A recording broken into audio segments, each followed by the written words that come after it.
we're in Atlanta, actually, the night it hit. We were just going to play a show with Bang Tango. We're just ready to go on stage. We're all psyched up to play. And it was about a minute before we were going on, and we were on our bus, and he was watching the start of the World Series, and they announced it. And it was just like, we just went, and it just seemed like the whole place was devastated because they didn't really give any details. We were like, are we going to go on or what? And our manager lives like right in the Haight-Ashbury, and so many of our friends. We were a little scared at first, but we said, hey, we got to play. So we just said, let's forget about it. And if our manager's even half alive, she's going to want us to play. So we went out there and just played, and it was a good show because one of the stagehands made a comment, just because their city got destroyed didn't mean they had to destroy ours. Besides earthquakes, Bay Area is known for a lot of thrash bands. Yeah. Was it hard for you guys to get gigs in the beginning in the area, or? No, it wasn't really that hard. It was like a little bit different at first because, there were some bands that were like us playing, like Jet Boyd played and then they'd move to LA, but it's mostly thrash, but our music was a lot heavier, so even if someone saw a picture of us and we didn't really have a thrash look or anything, they'd come check it out because they heard we could play guitars, and we were a hard rock band.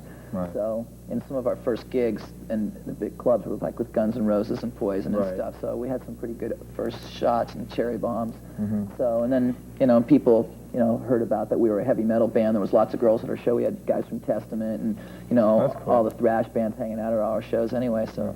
Tell me, were you ever tempted to move south to LA at all? We thought about it, but then we had built up such a loyal following in the Bay Area. We didn't want to abandon them because we had seen what other bands had done, and they just lost their following in San Francisco. Right.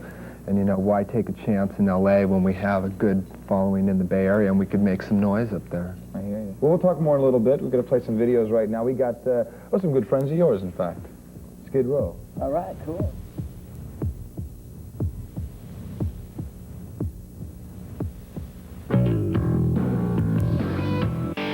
The ball continues on through the night. We got Ashley and Davey from Vane with us in the studio. We're going to roll your brand new video in a second. Great. Producing, you've produced some things in the past, haven't you? I produced 2 albums for a really heavy thrash band called Death Angel, and I produced about every demo tape from every thrash band in San Francisco. Yeah. That's how I stayed alive for the last 2 years. So I'm really, and I co-produced our album. I was going to say, because you were no stranger to producing, so when you went in, and of course you'd done other demos, other bands. Was it hard to do your own It was the records? hardest ever. It was just like, I was in there pulling my hair out the whole time. So we had a producer, Paul Northfield, was, the main producer, and he kind of had the final say, but it's just like I was so worried about every detail, everything. We did the record almost completely live, so it's hard to make it, sound really big with just like one take of everything, everyone playing together and just going, okay, that's it, one guitar left, one guitar right, me singing with the band, we listen to it and go, okay, that's it, what are we going to do now?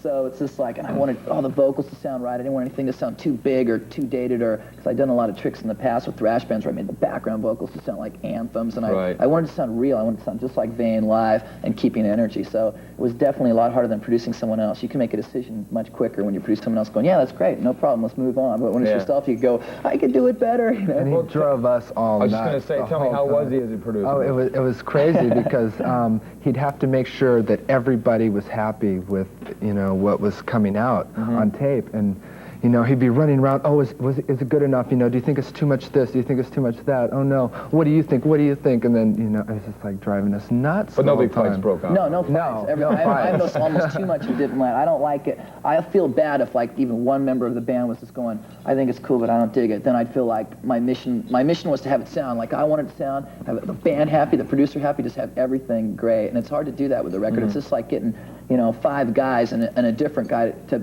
give them all a paintbrush and go paint that. That's what recording is. But he did a good job. We're proud of him. So. Yeah. Well, actually, we're going to check out some of the product right now. We got the video for Beat the Bullet. Anything you want to say quickly about the video before we lead into it? It's done in San Francisco. All the outside shots are done right outside Broadway, where we play in the Stone, and the 2 snakes in it are a couple of my pets, Cleo and Caesar. So. And they're with you on the tour bus, in fact. No, Spot is. Oh, Spot. Okay. They're back home. They're 2 biggest stars. They need their own bus. They won't share a bus with any crew members. Here we go. This is Vane, Beat the Bullet.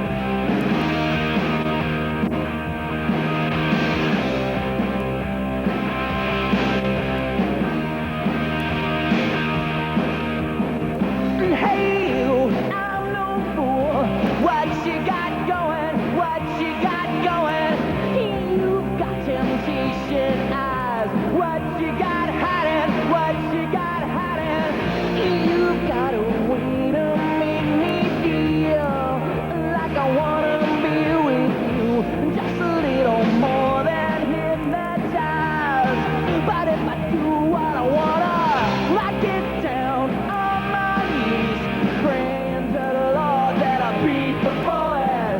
I get down on my knees, praying to the Lord that I beat the bullet. I beat it.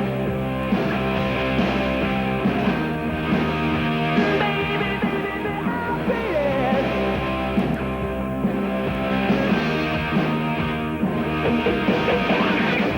New York, LA, Frisco, boy, they got something, boy, they got something.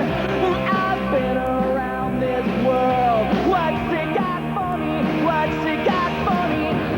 You've got temptation in your eyes, and I want is you, just a little more than hypnotized.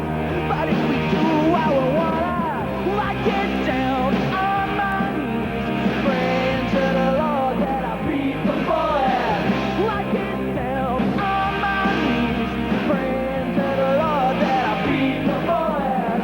And get down on my knees, praying to the Lord that I beat the bullet.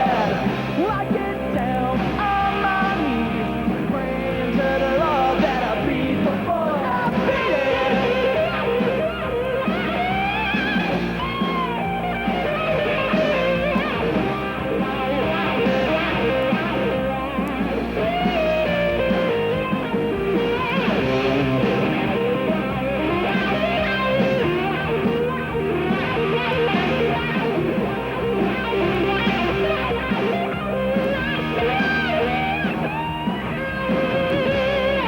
Down on my knees, praying to the Lord that I beat the bullet. And get down on my knees, praying to the Lord that I beat the bullet. Baby, what you got, Harry? What you got going? Well, I beat the bullet. No, you get more than a man could want. I get down on my knees, praying to the Lord that I beat the bullet. I get down on my knees, praying to the Lord that I beat the bullet. Get down on my knees, praying to the Lord that I beat the bullet. I get down on my knees, praying to the Lord that I beat the bullet. I beat it.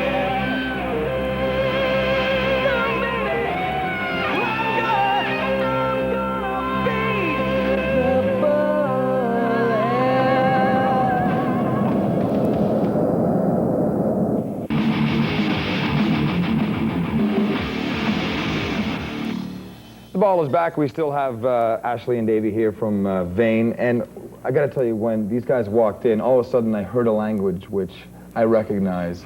You were speaking Dutch to me. It was like so crazy. Now, your parents are originally from Holland? Yeah, my or? mom. She was actually a singer in Holland. Oh, really? Yeah, and she toured, all through Europe, and my dad met her over there, saw her singing. Then she moved back over here and gave up the career. And I'm telling you, Dutch girls do rule. yeah, they're I happening. know firsthand. Yeah. Dus we zouden gewoon iets in het Nederlands kunnen zeggen en het maakt niet uit en niemand zou het begrijpen. Ja, niemand weet wat we zeggen, Yeah. That was about your tour manager over there. Yeah. So, speaking of touring, you guys are going out with Skid Row? In Europe, or in England, we're playing. Right now, we're headlining our own club tour, and then in about 2 weeks, we're heading over there and playing with them. We're really excited about it because we think we're one of the, out of the new bands, probably one of our favorite new bands, and haven't come out in a long time.